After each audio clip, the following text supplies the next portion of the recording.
Hey guys, welcome to the Reparenting Daily podcast, your daily guide for inner child healing. This podcast helps you establish a consistent reparenting routine, and it's divided into 3 sections. The first is a daily reading, the second is a discussion of that reading, followed by suggested journal prompts, and the last section is a peaceful meditation for closing.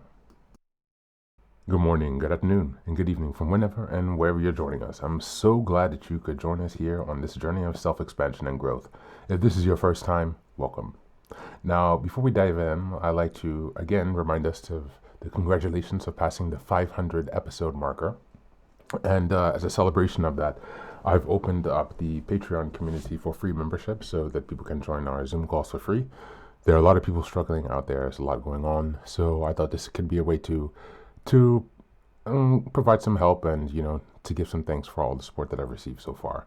You can also choose if you'd like to be a paid Patreon member, and that will help me to subsidize some of the costs and expenses that I have for this project. I'm still running this out of my own pocket, so it's about $2,000 to $5,000 a year that it costs me to produce this actually. So I'm not really making money from this. It's something that I'm doing for myself and hopefully to be able to help others. And so I'm coming from a genuine place here. The second thing that I'd like to remind you is that you can also find the Reparenting Daily Journal. You can purchase that on Amazon. It's another way to support the podcast. It's under $20. And it basically allows you to follow along with all of the monthly and weekly themes. It gives you space to keep your notes. And yeah, if you join the team or the Zoom calls, it might be a great way for us to all stay aligned and be working together. The last thing I'd like to give you a head up on is the Fairy Tales for Reparenting Daily series. As I mentioned earlier, I've had some editing issues with that because in the springtime, the end of spring, I did some reworking to structure those into certain themes. So like the beginning, middle, and end of the hero's journey. And in the midst of reorganizing and restructuring the stories and also upgrading the artwork, some of the text is a bit mixed and jumbled all over the place. Sorry about that. When I was in the editing phase for the first time, they did not send the proofread copies to the Netherlands, and so I had to work, around and trying to find a way to get the copy to edit, and it's just been a mess. So basically, that's going to take a little bit longer. I'm going to aim to have that done by the end of the year, but I have burned my eyes, so I am very limited. Excuse me, with what I can do and time I spent on the computer. And so I would have had that done much earlier. I would have liked to have that already done, but here we are. And so in any case, once that's available, again, I'll give you a heads up, but please do hold off on purchasing the Fairy Tales for Reparenting Daily for now. Or Fairy Tales for Reparenting series, not the Fairy Tales for Reparenting Daily. That's it today. So without further ado, let's dive into today's practice. Today's reading is from Psych Central. The article is entitled Understanding Dark Psychology and Manipulation Tactics. Just as a reminder, we are in September, and the theme for this month is emotional intelligence. We're on week 4, which is September 22nd until the 30th, and the theme for this week is strengthening social and communication skills. Understanding dark psychology and manipulation tactics. Dark psychology looks into how people use their understanding of human behavior and emotion to control others. It includes tactics like guilt tripping, gaslighting, and reverse psychology. Have you ever met someone who seems to effortlessly handle social situations and understand emotions? People with high emotional intelligence have these skills, using them to their advantage to empathize and adapt to different social situations and solve conflicts peacefully. But these skills can be used for darker purposes. Dark psychology looks at how people with Machiavellian traits, psychopathy, and narcissism might manipulate others using their understanding of emotions and social dynamics. Let's take a closer look. What is dark psychology?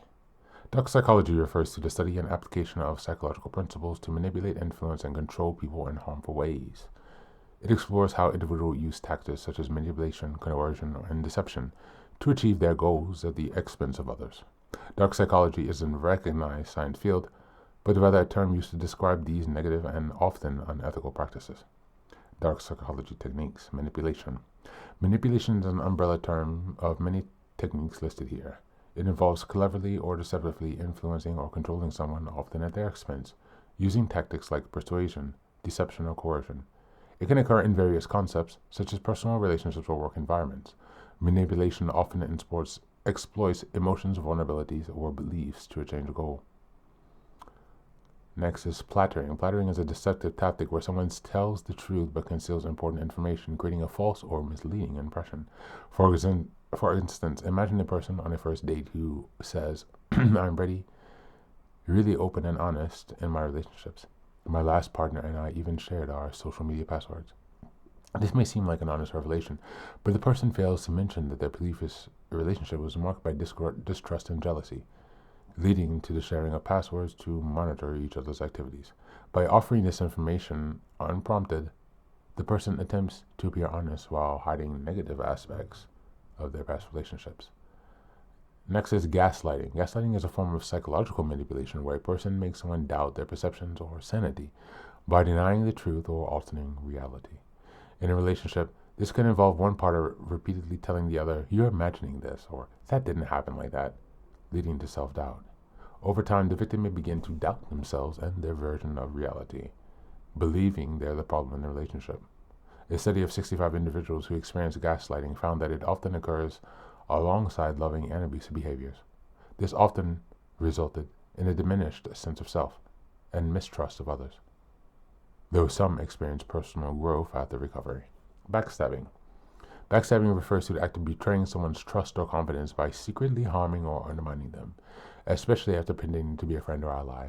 It involves deception and betrayal, most often for personal gain or to harm the other person. For instance, Alex wants a promotion and sees Chris as a rival. Alex pretends to be supportive of Chris while secretly working to discredit him, spreading false rumors and taking credit for his work, all to boost his own chances of getting a promotion.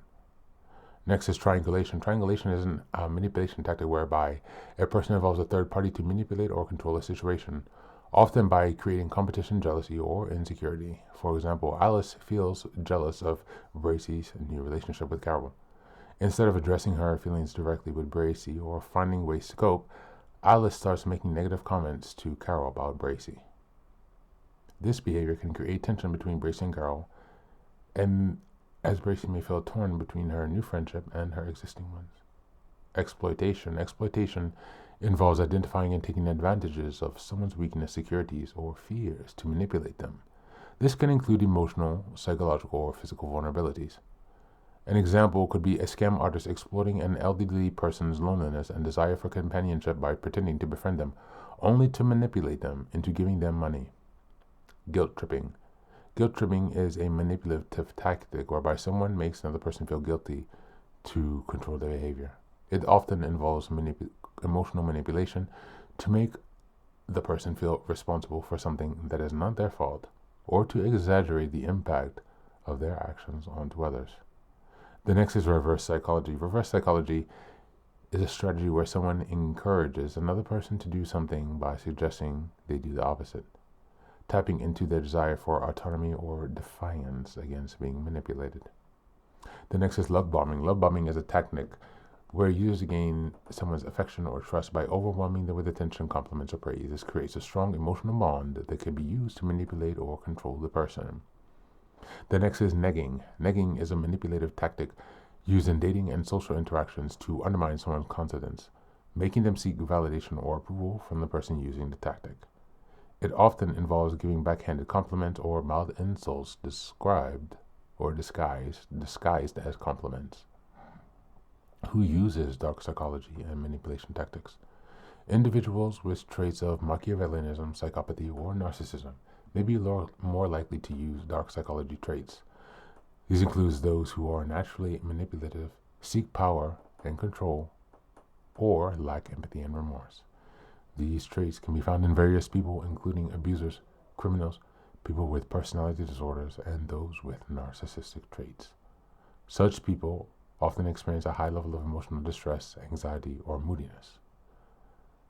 Thank you. That's the reading for today. I only skipped around and read some sections, so you can definitely click on the link in the show notes to read the article in its entirety. There are plenty of hyperlinks there to dig deeper into this topic if you're interested.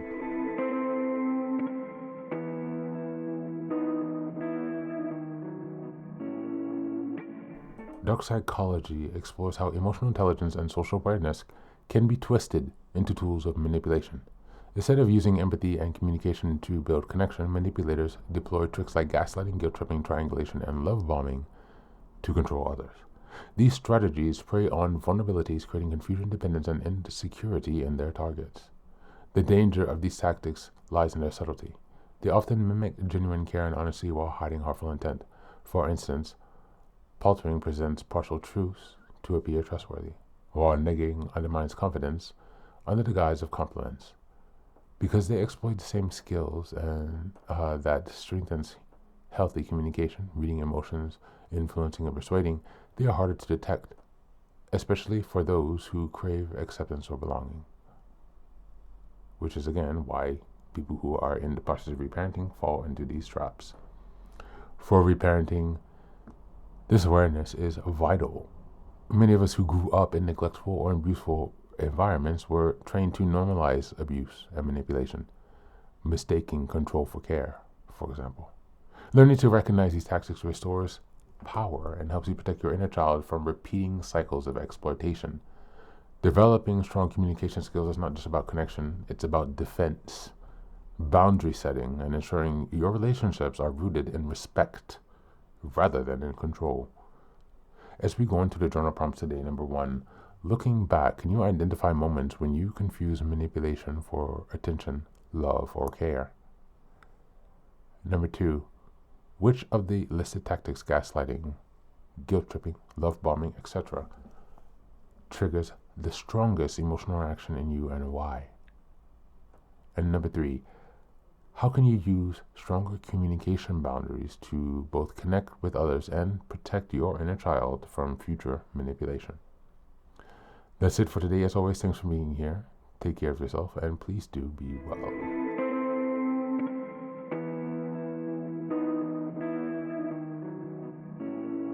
Welcome back. Welcome back. Now, this is the third and final section of the daily podcast. This is your silent meditation. Please go ahead and find a space where you can be comfortable and undisturbed, where you can relax and spend some time with yourself for this 10-minute silent meditation. You can choose to be sitting, standing, lying down, or in whatever position makes you comfortable today. Take a moment to simply be with yourself. Focus on your breath and gently connect with each part of your body. If thoughts arise, don't let them overwhelm you. Just observe them without attachment. Imagine them as leaves drifting down atop a river, passing by without needing your engagement. Stay present, grounded, and open to this moment, no matter what time you are listening and practicing this meditation. Namaste.